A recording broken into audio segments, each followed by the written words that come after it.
Jim Gaffigan was surprised that his last special was so popular. Jim said, "I was always frightened by the Netflix algorithm because I have this reputation as a clean comedian, which carries a lot of baggage.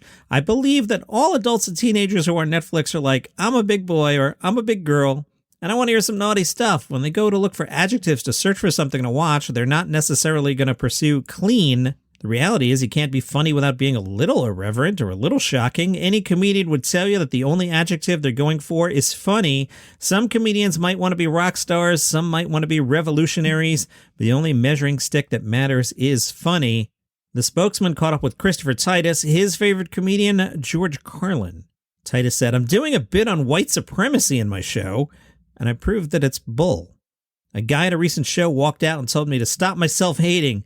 I could do the get her done material, but I don't want to do it. Gabriel Iglesias is funny, everybody loves him, and he's playing theaters, but me, I'm playing to 140 people a night as I rip through COVID and the COVID conspiracy." Titus said he had a recent brush with death at the dentist.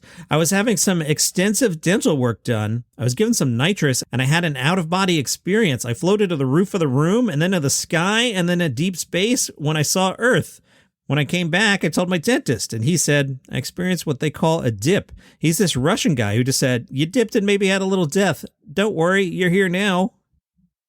At a recent show, there was a guy heckling Titus. A guy who looked like he was on his way to a Civil War reenactment said, "I wish you would do something funny," and the audience booed him. I said, "Maybe you just don't get it, dude." It goes back to Carlin. He made you question your beliefs. I'll never be Carlin, but I'm trying. I'm from the clan of white trash, but I'm not white trash enough to be in the clan. Amy Poehler thinks people medicate with comedy, which made for a good headline. It got a lot of pickup, including from the Liberty Hill Independent. Amy Poehler believes people want something familiar to watch during scary and unsure times like the decade of the 20s. She told The Guardian, "I think, to get a little existential, when times are scary and unsure, we like to go back to things we've seen before. Comedy especially is a way to medicate. A lot of people went back to shows they knew would keep them happy, they could watch with their family, and they knew how it would end, and I think Parks and Rec was lucky to be one of those." When she's making decisions in her own life, Amy Poehler often considers what Leslie Knope, her character in the show, would do. The character is such an engine, so action-oriented, and always trying to figure out a way up and out. She has a strong sense of justice and is a loyal guardian of her friends. She sees things in people that they don't see in themselves and believes in people before they do. She doesn't always think or act correctly, but her heart is always in the right place. So yes, I do sometimes think about what would Leslie do. How do they differ? Oh boy. Food. I don't want to cause a problem. I like waffles, but I don't love them. I'm more of a savory breakfast person. That's the kind of acting you're going to get from me. My character might love a waffle. I just like it. Tom Papa caught up with the Berkshire Eagle. Tom has written 2 books, the latest being You're Doing Great. Tom Papa said, "Right now, I think I'm doing great. It's getting better with age. My writing is getting better, and the better writer I am, the better comedian I am. I'm already working on my 3rd book. Stand-up is the purest form of being funny I can find. I have amazing energy on stage with the audience. My comedy is observational. I keep my act universal. I look through the eyes of the family I grew up with the family I have now. I have 2 daughters, 16 and 19, and they think I'm funny, but they think they're a bigger deal than I am. At home, I'm the opening act." It was in middle school when Tom Papa looked to comedy legends for inspiration. I was 7th grade when my friends and I were listening to Steve Martin and George Carlin. I realized I could make a living being funny. He started his career in 1993 playing open mics and hosting at the Stand Up New York Comedy Club. He then toured as the opening act for Jerry Seinfeld. It is a light day for comedy events at South by Southwest. The only thing on the calendar, the Doug Loves Movies podcast at 4 o'clock.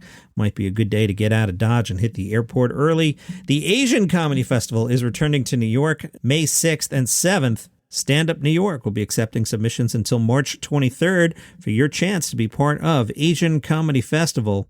So far, the lineup includes Yahua Hamasaki, Karen Chi, and the Fung Brothers. The complete list will be announced on April 1. April Fool's Day? I don't know if that's the best day to announce a serious thing.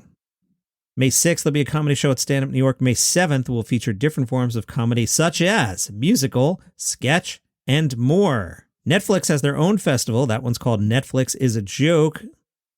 They have added the Best of Brazil. May 4th, the Laugh Factory will be hosting the Best of Brazil, featuring some of the best comedians Brazil has to offer. I know a little bit more about comedy than your average person. Don't know anything about Brazil. Want to hear some names? Sure, why not? Fabiano Camboda, Mauricio Mireles, Rodrigo Marquez, Bruno Luis, Chris Paiva, Leo Lins, Murillo Couto, Patrick Maya, Rafina Bastos. Hosting the event, Manu Maciel. I'm sure I butchered every single one of those names. I come in peace. The press release says additional diverse international shows throughout the festival will include Women of Comedy, Best of Canada, Best of UK, Spanglish, hosted by Paul Rodriguez, Musical Comedy Jam, All-Star Comedy, hosted by Finesse Mitchell, Maj Jabrani and Friends, and Chocolate Sundays. Details to come. It's so nice to have comedy festivals back, isn't it? Gilda's Laugh Fest continues. Maria Bamford is there today. I love these little bios they have for everybody. Creator of the semi-autobiographical Netflix comedy series Lady Dynamite, known for her voiceover work, newest project coming out this March is the new Netflix comedy called Human Resources, a spinoff of the successful Big Mouth series. She's got 2 shows at the Wealthy Theater tonight at 7 and 9:30. From Chortle, they caught up with Hannah Gadsby, who said, "People have a lot of opinions about me. I felt like I was under the radar, then I really touched some nerves, and I didn't really care. I think the nerves that I touched are fairly childish, so I just let people have their emotions. I lived a life before comedy, and that's a lot harder than people not liking my jokes.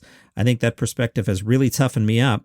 Her last kerfluffle was when Ted Sarandos, the Netflix boss, addressed concerns that Dave Chappelle's material on the platform was homophobic and transphobic. He cited Hannah Gadsby shows as evidence that they love everybody. Hannah said, "Hey, Ted Sarandos, I would prefer if you didn't drag my name into your mess. Now I have to deal with even more of the hate and anger that Dave Chappelle fans like to unleash on me every time Dave gets $20 million to process his emotionally stunted partial worldview.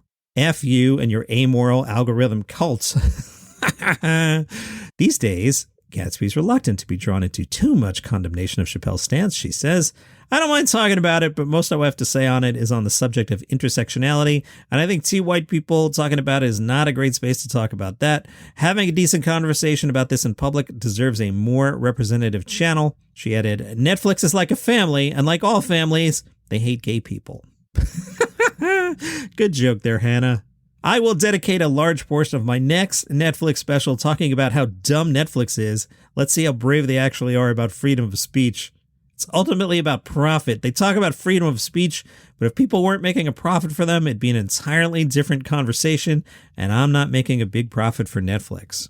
She has faced calls to take her work off of Netflix, but says while she could technically do that, where would it go? They own it. She has her new show, Body of Work, which is touring the UK. It's a storytelling show, which I think is what I always did best. Nanette and Douglas moved away from that, so I've tried to swing it back towards weaving stories, but I can't help myself. I still have opinions on stage. Kate Wilkins was asked her favorite show ever by staging.dev.comedy.uk, your home for comedy news. Kate Wilkins said, "I was probably winning the Gong Show at the Comedy Store in 2008. It was a crazy night. Jim Jeffries was the host. I remember all the comics being really worried that he was going to make the atmosphere even more brutal. I didn't arrive early enough to go on in the first half, so I figured it would definitely be a bear pit by the second half. Right before I went on, a girl had been gonged off, and she chucked her pint all over Jim Jeffries. The atmosphere was properly hostile, because apparently she'd come with a load of men who wanted to get him outside or something. Anyway, the crowd was really booing everyone since the pint chucking was getting gonged off after 2 to 5 seconds. I went on expecting the same and somehow got laughs. I felt the magic. After I hit my 5 minutes and got off, Jim Jeffries said, "I'd like to thank Katie for saving the room because now we're happy again, and I won the night." That's a good story. Hey, I didn't realize Larry the Cable Guy, in his regular persona as his actual self, Dan Whitney, is doing a podcast called Talk N Truth, not and, N, Talk N Truth. Conservative pastor Brian Clark and popular comedian Dan Whitney, a.k.a. Larry the Cable Guy, join forces to talk about the truths of the Bible and add a little encouragement to your day. Apparently, it's been going on for a while. Hadn't noticed it, hadn't seen anything about it. And interesting to me that Larry is doing it as Dan Whitney. Now, that's a good opportunity for you to listen. And I've talked about this in the past. I know Larry/Dan. And when you're in the room with him, you can tell when you're talking to Dan And when the Larry character is coming out, the Larry character has more of the accent you're used to hearing. Dan does not have quite the pronounced accent. So I haven't heard the Talkin' Truth podcast, but I bet if he's there as Dan Whitney, you'll hear him speak a little differently and you get some insight into what I've been talking about. All right, here's the story I bumped from Tuesday's podcast because it was long, and I think this is a really fun one. From LGBTQ Nation, Zach Zimmerman was in for a shock when his stand-up set went awry thanks to a pair of friends in the audience, okay? Zach Zimmerman was teasing someone in the audience for adamantly expressing her heterosexuality. A woman named Elena was quick to proclaim her sexuality when Zimmerman asked if there were any straight people in the audience. Zimmerman declared Elena the straight mayor of the evening. Then he turned his attention to Quinn. Well, are you straight? Quinn said, no. Elena said, yes, you are. Zimmerman said, did you just come out to her? Elena, is this news? Quinn, you're not straight? No, I'm queer. I'm Queer Quinn. She said she hadn't come out to her friend yet because she lives in Seattle and they didn't know each other that well.